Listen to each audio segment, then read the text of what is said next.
G'day. Did you know YouTube is actually changing creators' content using AI?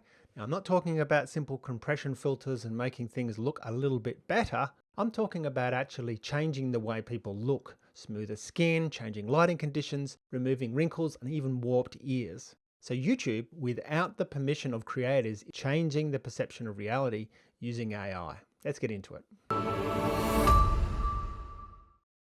Now imagine this, you create a video, you upload it to YouTube and you expect your audience to have a look at it and see what you've presented. Now sitting in the middle there, YouTube has created some AI generated capabilities which modify you, effectively changing you to the YouTube's idealized version of who you are.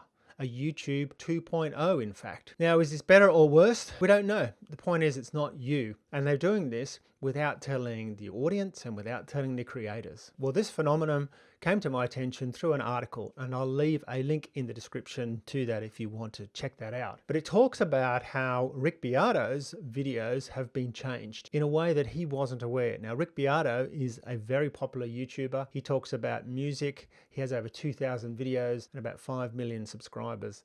And even he said that he felt that his skin seemed smoother, like he was wearing makeup, and that his ears were being warped. And this was noticed by another YouTuber as well. And I'll leave a link to the description about that one as well with the same concerns. Now, another popular YouTuber, Rhett, also noticed this on his YouTube channel.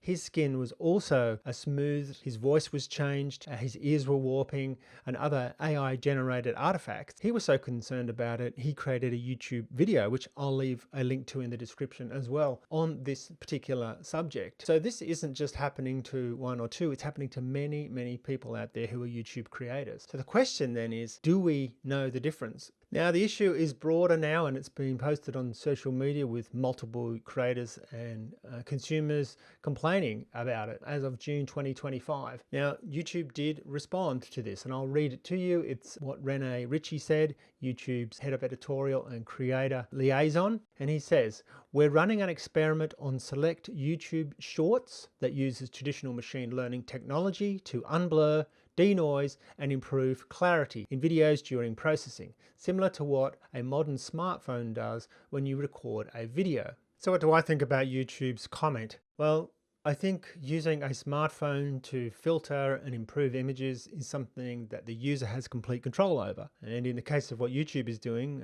the control has been taken away. Also, I think the comment about using machine learning is a slight misdirection. Machine learning is a subcategory of AI, and I think they're just deliberately avoiding the word AI to play down its effect. And I think these two things are slightly misleading in YouTube's response. Now, YouTube is not alone. We're seeing other streaming platforms also using AI to change the original content. Netflix in March of 2025 remastered a couple of sitcoms, The Cosby Show and A Different World, from standard definition to high definition. The results, not great. According to The Verge, a nightmarish mess of distorted faces, garbled text and misshapen backgrounds. Samsung, as early as 2023, were caught touching up images using AI of the moon. If you buy a Google Pixel 2, it has the capability of 10 times optical zoom, but 100 times digital zoom.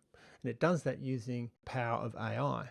Whenever there's new technology, there's naturally those that embrace it and run with it and those that resist it. I was early into the cell phone market with Nokia, and people used to say to me, I don't want a cell phone because I don't want people calling me all the time. Well, back then we used to say, well, just turn your cell phone off. What about video cameras in phone? I don't want people taking video of me all the time. But when was the last time you saw a concert where there are hundreds of people with their phones out taking video of a concert? And then of course credit cards and marketplaces just make it easier for us to spend our money, and people complain that it's too easy to spend our money, but we all use that for convenience. Now I believe AI is going to be the most disruptive technology we have ever seen. It's going to change the way we live and work in ways we can't possibly imagine. Already we're seeing that 50% of content generated on the internet is now generated by AI, and it's predicted that by 2030 that will be over 90%.